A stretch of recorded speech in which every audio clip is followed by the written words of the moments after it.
وہ محمد منور کو تلاش کر رہا تھا۔ اس نے محمد منور کی تلاش میں بے شمار اشتہار دیے تھے۔ وہ اسے نیو یارک، واشنگٹن، شکاگو اور ہیوسٹن میں بھی تلاش کرتا رہا تھا۔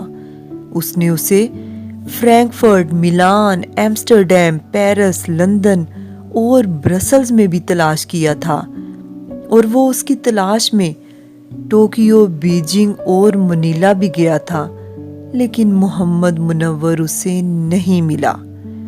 وہ زندگی میں ایک بار اپنے محسن سے ملنا چاہتا تھا۔ وہ سمجھتا تھا اگر محمد منور نہ ہوتا تو وہ آج اربوں روپے کا مالک نہ ہوتا۔ اس کی کمپنی 6 براعظموں میں کام نہ کر رہی ہوتی اور وہ 5-6 ہزار لوگوں کا چیف ایگزیکٹو نہ ہوتا۔ اس کا کہنا تھا اگر محمد منور زندہ نہیں تو اسے اس کے خاندان کا کوئی فرد چاہیے، اس کا کوئی بھائی ہو، اس کا والد ہو، اس کی بیوی، اس کا کوئی بچہ یا پھر اس کی کوئی بچی ہو۔ منور کے لواحقین میں سے کوئی نہ کوئی شخص تو دنیا میں موجود ہوگا۔ وہ بس اس شخص سے ملنا چاہتا تھا، اس کو اس کا حصہ دینا چاہتا تھا، اس کی مدد کرنا چاہتا تھا تاکہ اس کی روح کو قرار آ جائے، وہ مطمئن ہو جائے۔ یہ کہانی ایک دوست نے سنائی تھی اور یہ میرے دماغ میں چبائی ہوئی چیونگم کی طرح چپک گئی تھی۔ کہانی کے مرکزی کردار کا نام شفیق الحق تھا۔ معزز سامعین، کہانی نگری میں آج آپ سن رہے ہیں ایک سچی اور سبق آموز کہانی۔ وہ آج سے 35 سال پہلے امریکہ گیا۔ وہ امریکہ میں برگر کی دکان پر کام کرتا تھا اور شام کے وقت MBA کی کلاسز لیتا تھا۔ اس کی زندگی گھڑی کی سوئیوں کی طرح چل رہی تھی، کلاک وائز، ٹک ٹک ٹک۔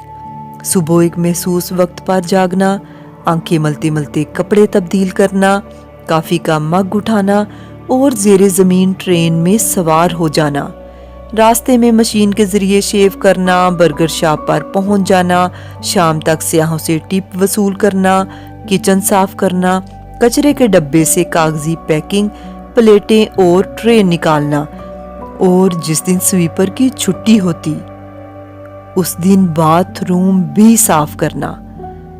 5 بجے 2 برگر اٹھا کر کالج پہنچ جانا، لیکچر سننا، نوٹس لینا، لائبریری سے کتابیں اٹھانا، اسائنمنٹ کی پلاننگ کرنا اور رات 10 بجے کمرے کی طرف چل پڑنا۔ وہ اپنے دوست کے ساتھ کمرہ شیئر کرتا تھا۔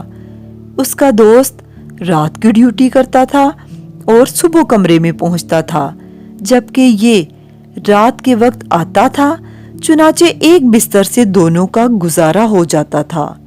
یہ زندگی خوفناک بھی تھی، پھیکی بھی، بے آرام بھی اور تلخ بھی، کیونکہ اس زندگی میں وہ خود کو بھی پال رہا تھا، اپنی تعلیم کا خرچ بھی اٹھا رہا تھا اور پاکستان اپنی فیملی کو بھی ہیلپ آؤٹ کر رہا تھا۔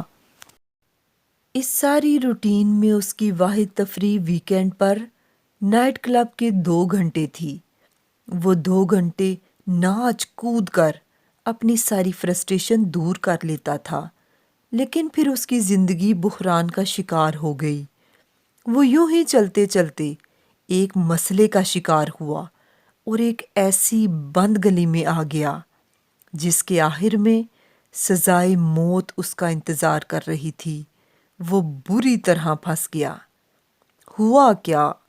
ہوا یہ کہ وہ ایک رات کلب سے نکلا، کلب کے باہر 2 گروپوں میں لڑائی ہو گئی اور ایک بیچاری لڑکی اس لڑائی کے درمیان پھنس گئی۔ اس نے لڑکی کو بچانے کی کوشش کی، اس دوران گولی چل گئی، لڑکی کو گولی لگی اور لڑکی نے اس کے ہاتھوں میں دم توڑ دیا۔ وہ گھبرا گیا۔ اس نے لڑکی کی لاش فٹ پاتھ پر رکھی اور وہاں سے بھاگ گیا۔ پولیس آئی، پولیس نے تفتیش شروع کی تو 1 ہفتے میں اس کے فلیٹ تک پہنچ گئی۔ وہ گرفتار ہو گیا۔ یہ قتل بعد ازاں اس کے ذمے لگ گیا۔ وہ بے گناہ تھا، لیکن سارے شہر میں کوئی شخص اس پر یقین کرنے کے لیے تیار نہیں تھا۔ تمام شواہد بھی اس کے خلاف جا رہے تھے۔ اسی دوران اس کے کاغذات بھی غلط نکل آئے۔ اس نے تعلیم مکمل کرنے کے لیے کالج میں جعلی دستاویزات جمع کرا رکھی تھیں، چنانچہ وہ بری طرح پھنس گیا۔ لیکن پھر ایک دن دلچسپ واقعہ پیش آیا۔ اس کا کیس فائنل ہیئرنگ کے لیے عدالت میں پیش ہوا۔ کیس کا اصل جج میڈیکل لیو پر چلا گیا اور اس کی جگہ ایک خاتون جج کیس سننے کے لیے آ گئی۔ سماعت کے دوران جج نے اس سے اس کی قومیت پوچھی۔ اس نے روتی ہوئی آواز میں بتایا، پاکستان۔ جج نے او مائی گاڈ کہا اور اس سے پوچھا، تم منور کو جانتے ہو؟ اس نے انکار میں سر ہلا دیا۔ جج نے کندھے اچکائے اور سماعت شروع کرا دی، لیکن اس بار عدالت کا رویہ بالکل مختلف تھا۔ جج نے وکلا سے چند ایسے سوال پوچھے جس کا اس کو براہ راست فائدہ پہنچ رہا تھا۔ قصہ مختصر، اسی سماعت کے دوران جج نے نہ صرف اسے باعزت بری کر دیا بلکہ پولیس کو اسے $1,00,000 ہرجانہ دینے کا حکم بھی دے دیا۔ وہ رہا ہو گیا۔ شفیق الحق رہائی کے چند دن بعد شکریہ ادا کرنے کے لیے جج کے گھر چلا گیا، لیکن جج کا کہنا تھا، تمہیں میری بجائے محمد منور کا شکریہ ادا کرنا چاہیے۔ اس نے حیران ہو کر پوچھا، محمد منور کون ہے؟ معزز سامعین، محمد منور کون تھا اور کیا شفیق الحق کبھی اسے ڈھونڈ سکا اور اس سے مل سکا؟ یہ جاننے کے لیے دیکھیے اس ویڈیو کا دوسرا اور آخری حصہ۔ جاتے جاتے چینل کو سبسکرائب کر کے کہانی نگری کا حصہ بن جائیے۔